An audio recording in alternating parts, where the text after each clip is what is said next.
In the Talmud, in Treatise Sanhedrin, an extensive passage describes the right of the Pharisee to kill anyone, just as long as he did so indirectly. As one of dozens of examples, the Talmud tells us that if one bound his neighbor and he died of starvation, he is not liable to execution.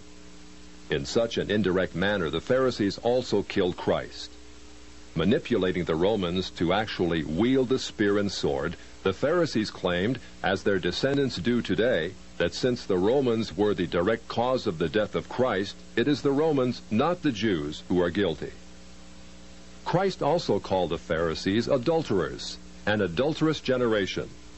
The Talmud provides generous loopholes for adultery. It says the penalty for adultery does not include sex with a minor, the wife of a minor, or the wife of a heathen. The Talmud also encourages seduction of unwed adolescent girls called designated bondmaids. But it's important how such rapes are performed. With the designated bondmaid, one is guilty only in the case of natural connection, but not in the case of perverse connection. The Pharisees reasoned that rape in a perverted manner is outside the jurisdiction of the law. Normal rape, however, was punishable. In Babylon, sexual perversion of every kind had been a way of life for millenniums. The Pharisees were deeply influenced by such practices. In 3 of the major treatises of the Talmud are found extensive passages which give legal endorsement to seduce and marry 3-year-old baby girls. In fact, many of the greatest rabbis of the Talmud, including Simeon ben Yochai, upheld this privilege. Today in Israel, thousands of Jews go to Meron every year to venerate the memory of Simeon ben Yochai, one of the most respected rabbis in the history of Judaism. In one of dozens of endorsements of child sex, Simeon ben Yochai said, "A proselyte under the age of 3 years and a day is permitted to marry a priest." Agreeing with ben Yochai, the great Rabbah said, "When a grown-up man has intercourse with a little girl, it is nothing, for when the girl is less than this, 3 years and a day, it is as if one put the finger into the eye." The footnote to this passage says, "As tears come to the eye again and again, so does virginity come back to the little girl under 3 years." The same section confirms that sexual activity with small boys is in the same category. The intercourse of a small boy is not regarded as a sexual act. In addition to adulterers, Christ, in the story of the Good Samaritan, portrayed the Pharisees as racial bigots, too self-righteous to respond to the suffering of one who was not a Jew. It is true, because of the wickedness of the Canaanites, which included sodomy and infant sacrifice, Israel had been commanded by God to be harsh in her treatment of the inhabitants of the land. God made it clear that the Canaanites were not simply to be avoided, but destroyed.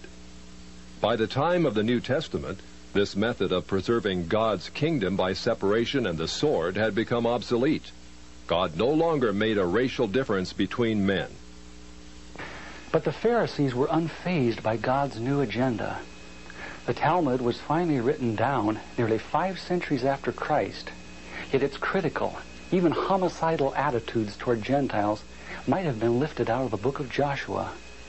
However, the quickest way to grasp the Talmudic view of Gentiles is not directly from the Talmud, but from the Jewish encyclopedias. If we quote an isolated opinion from the Talmud, a rabbi may quickly object, saying, "But that is not the overall opinion of the Talmud. That is not the definitive view." What the Jewish encyclopedia provides us is a definitive overview of perhaps hundreds of rabbinic statements on any subject, giving us accurate summaries of what the Talmud generally teaches. In its article on Gentiles, the Jewish Encyclopedia begins to define what makes a Jew so different from a Gentile. According to the rabbis, only Israelites are men. Gentiles they class not as men, but as barbarians. Since Gentiles are not men in the fullest sense, so the Gentile is not a neighbor of a Jew. Further, since Gentile laws were too crude to admit of reciprocity, meaning too crude to be taken seriously, the Gentile was forever beneath the Jew. Gentiles were outlawed by God from the beginning and thus had no property rights. The Almighty offered the Torah to the Gentile nations also, but since they refused to accept it, he withdrew his shining legal protection from them and transferred their property rights to Israel, who observed his law. Since the Talmud outlawed the child, or issue of a Gentile, as that of a beast, a Gentile had as little legal rights in a Jewish court as did an animal. The Talmud states that if a Gentile sue an Israelite, the verdict is for the defendant, the Israelite. Conversely, if the Israelite is the plaintiff, he obtains full damages.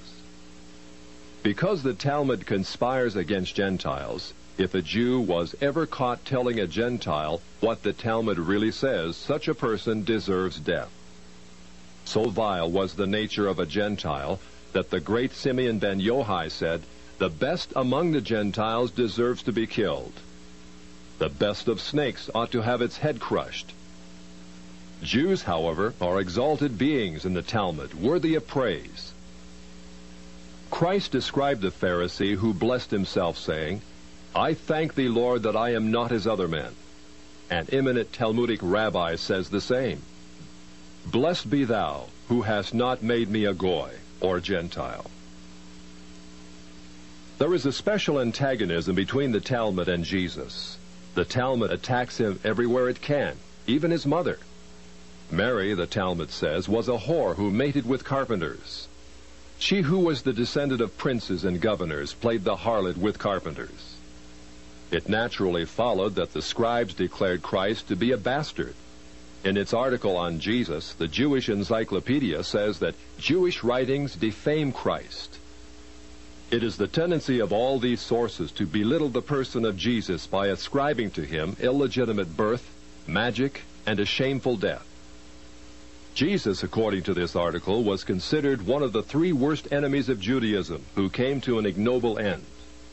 The Talmud says they subjected him to 4 deaths: stoning, burning, decapitation, and strangling. The Talmud also says he is now in hell, punished with boiling hot excrement. What is Christ's advice as he speaks to us out of hell?